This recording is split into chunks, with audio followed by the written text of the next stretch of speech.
He was only a teenager, young, nervous, and standing alone in a courtroom filled with doubt and prejudice. To the judge, he looked like nothing more than a lost kid out of his depth. But beneath those quiet eyes hid something no one expected. What unfolded next would shatter stereotypes, challenge the system, and leave everyone in shock. How could a boy they dismissed so easily hold the power to turn the entire courtroom upside down? It began like any other morning for 17-year-old Marcus Hayes. He was a kid most people wouldn't give a second glance, tall, thin, with an old backpack slung over one shoulder. To his classmates, he was just another quiet student. But behind his silence was a restless mind, sharper than anyone realized. From the cracked walls of his small bedroom, filled with secondhand law books and scribbled notes, Marcus dreamed of a future no one around him thought was possible.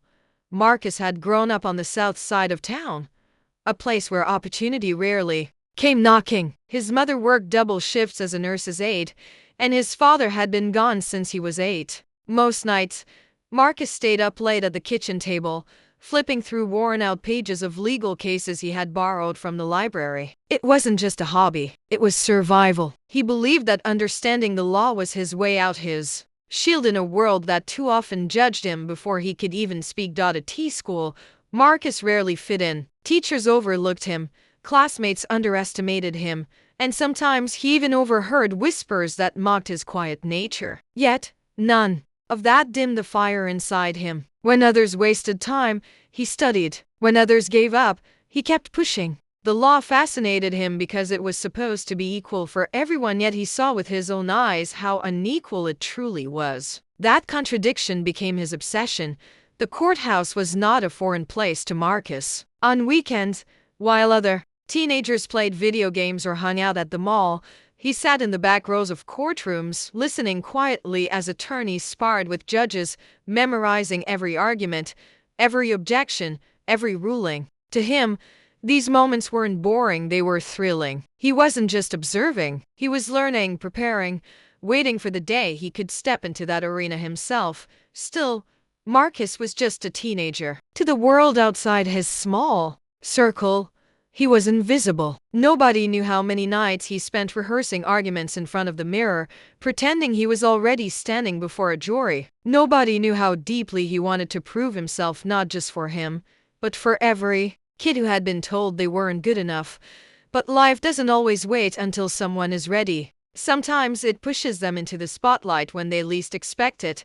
One afternoon, after a misunderstanding at school spiraled out of control, Marcus found himself standing inside the very courtroom he had visited so many times before, except this time, he wasn't a spectator. He was the one being judged. The fluorescent lights glared down on him, the heavy wooden doors shut tight behind him, and the air inside felt colder than he ever remembered. To the judge presiding over the case, Marcus was just another troubled teenager who didn't belong in a courtroom except as a defendant. His clothes, his age, his background, everything about him screamed ordinary kid, out of his league. The judge smirked, certain that this boy would crumble under the weight of authority.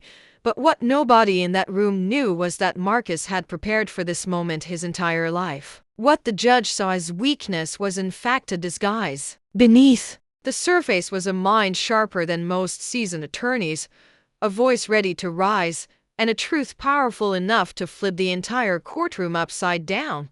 The stage was set. Marcus wasn't just about to defend himself, he was about to expose a truth that would shake everyone to their core. The moment Marcus stepped up to the defendant's table, the weight of the courtroom pressed down on him like a storm. His hands trembled slightly, not from fear of guilt, he knew he hadn't done what they accused him of, but from the way every eye in the room seemed to say the same thing: "You don't belong here." The incident at school had spiraled faster than he could process. A dispute over a broken laptop, whispers of stolen property, and suddenly Marcus, the quiet kid, was being accused of theft. It didn't matter that no evidence tied him to it. It didn't matter that his record was spotless. What mattered was how quickly authority figures decided that a young black teenager must be the one to blame. The prosecutor wasted no time painting him as a delinquent. With polished shoes and a rehearsed tone, he spoke of Marcus as though he were a statistic, Not a boy from a troubled neighborhood, raised without a father, a risk to society. Each word cut deeper, stripping away Marcus's humanity in front of strangers who barely looked at him. The judge barely hid his disdain. Every time Marcus tried to explain, the gavel came down sharp, silencing him. His eyes were cold, his smirk mocking, as if the outcome had already been written. To him, Marcus wasn't a student, a son, or a dreamer. He was just another case file on the docket, another young black face passing through his courtroom. Marcus clenched his fists under the table, fighting the urge to speak out of turn. He had sat in these rooms long enough to know that one wrong word, one flicker of emotion, could be twisted against him. Still, the injustice burned inside him like fire. He wanted to scream that he wasn't guilty, that the real truth was being ignored. But he also knew something no one else realized. He had prepared for this moment his entire life. When the prosecutor tried to submit questionable evidence, a statement from another student who had a grudge against Marcus, something inside him snapped. He leaned forward, his voice steady, and questioned the credibility of the testimony. The courtroom stirred. The prosecutor blinked, surprised. The judge frowned, annoyed. How could a teenager know how to challenge testimony so effectively? Marcus didn't stop there. He recalled precedents he had studied late at night, cases where false accusations had been overturned. He laid out inconsistencies with precision, his words sharper than anyone expected from a boy his age. The jury shifted in their seats. For the first time, Marcus wasn't the defendant. He was the challenger. But with each point he made, the tension in the room grew heavier. The prosecutor doubled down, raising his voice, framing Marcus as manipulative, too clever for his own good. The judge cut him off repeatedly, dismissing his arguments, but Marcus persisted. His calm, unshaken presence only highlighted the contrast. A teenager holding his ground against a system designed to break him. Still, the prejudice ran deep. At one point, the judge leaned back, narrowed his eyes, and asked a question that dripped with disdain. "Where did you learn to talk like that?" "Certainly not from your kind of background." Gasps rippled through the courtroom. The words hung in the air, heavy and undeniable. This wasn't just about a laptop anymore. It was about who Marcus was allowed to be in the eyes of the system. Marcus felt his chest tighten, but he refused to let the insult crush him. He knew everyone was watching. Every student in his school who had ever been doubted. Every kid from his neighborhood who had ever been told to lower their voice. This was bigger than him now.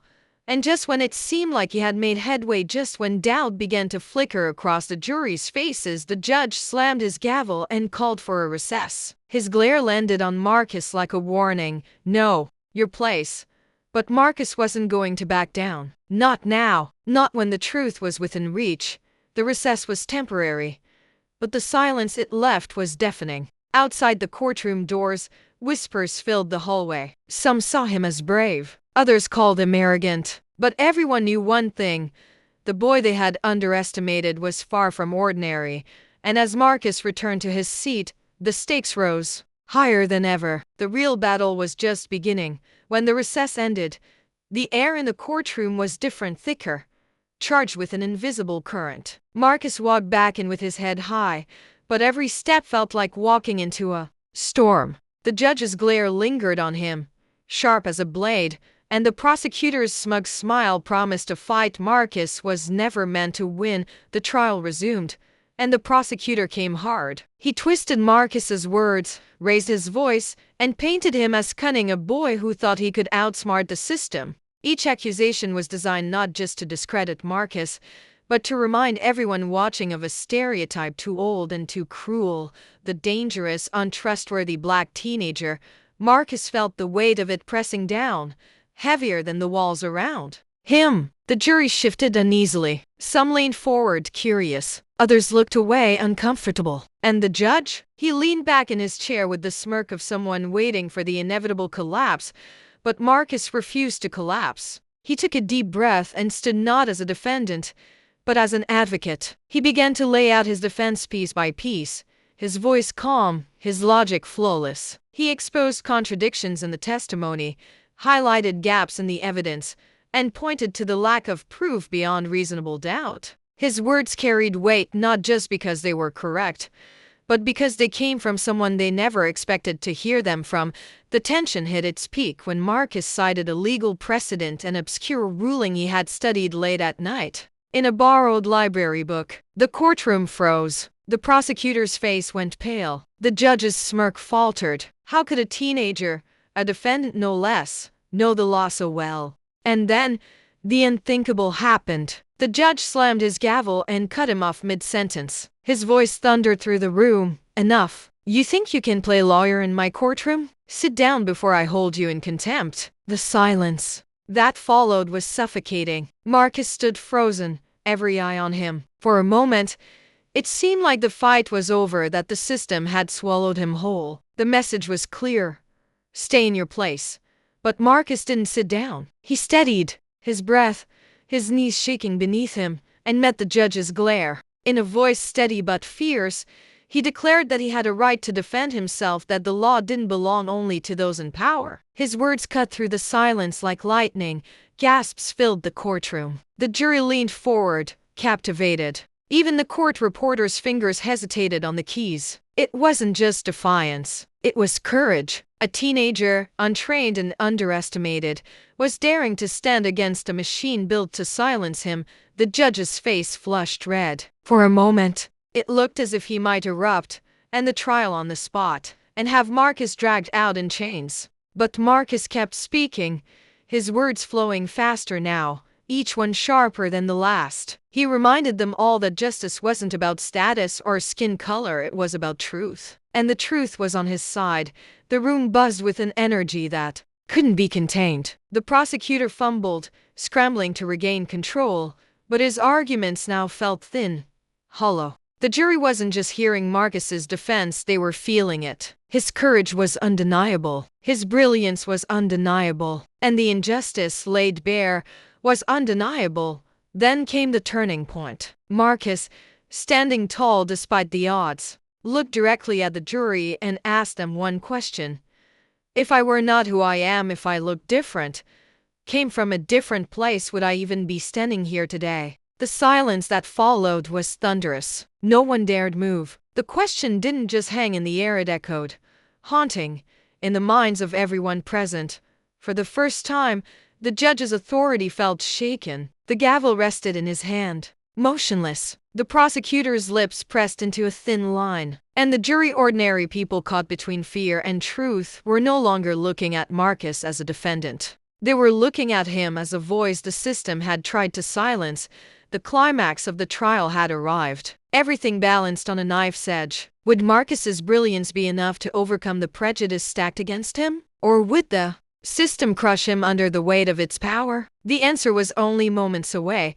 When the closing arguments ended, the room seemed to hold its breath. The prosecutor, rattled and desperate, leaned heavily on stereotypes, trying one last time to frame Marcus as a clever troublemaker who had outwitted the system but couldn't be trusted. But the weight of his words no longer landed. Too much had already been exposed. The jury had seen the truth with their own eyes. After hours of deliberation, the verdict was read, not guilty. The words rang through the courtroom like thunder. Marcus's chest tightened, not with fear this time, but with a rush of relief so powerful it nearly brought him to his knees. His mother wept quietly in the back row, her hands covering her face. For a moment, Marcus wasn't just a teenager anymore. He was a symbol of defiance, of resilience, of the brilliance hidden beneath the labels society had tried to force on him. But the victory was bittersweet. The judge's cold stare never softened. The prosecutor stormed out, muttering about a dangerous precedent, and Marcus knew deep down that his case was not the end of the struggle. It was only one battle in a much larger war. Walking out of the courthouse, the world looked different. Some people congratulated him, inspired by his courage. Others whispered that he had gotten lucky, and still, the questions lingered. Why had he been accused so quickly? Why had the system tried so hard to silence him? And how many other young men like him would never get the chance to prove their innocence? Marcus returned to his neighborhood not as a defendant, but as something more. He was no longer just a quiet kid with second-hand books. He was living proof that brilliance could rise even in the harshest soil. His story began to ripple outward, first through the school, then the community, and eventually further than he ever imagined. People whispered about the boy who stood up to a judge and won. For some, he was hope. For others, he was a challenge to everything they thought they knew. Yet Marcus himself never forgot the scars left behind. The humiliation of being doubted, the sting of words meant to degrade him, the haunting realization that had he not been so unusually prepared, the outcome could have been tragically different. His case wasn't just about him, it was a mirror, reflecting the countless others who had been crushed under the weight of prejudice. And that is what makes this story more than just one teenager's fight. It speaks to a system that still fails to see Black youth as equals, that still assumes guilt before innocence, that still treats brilliance as arrogance when it comes from the wrong kind of face. Marcus's victory is a reminder that resilience can break through injustice, but it is also a warning. Because for every Marcus who manages to fight back, there are countless others who never get the chance. So the question we're left with is this: how many more young lives must be placed on trial, not for their actions, but for their very identity, before the world finally changes? This isn't just Marcus's story. It's a reflection of the world we live in. A world where courage can inspire change, but only if we choose to listen. And now, it's in your hands. Share his story. Talk about it. Reflect on it. Because silence is the very thing that allows injustice to repeat itself. Marcus walked out of that courtroom free, but the fight for justice is far from over.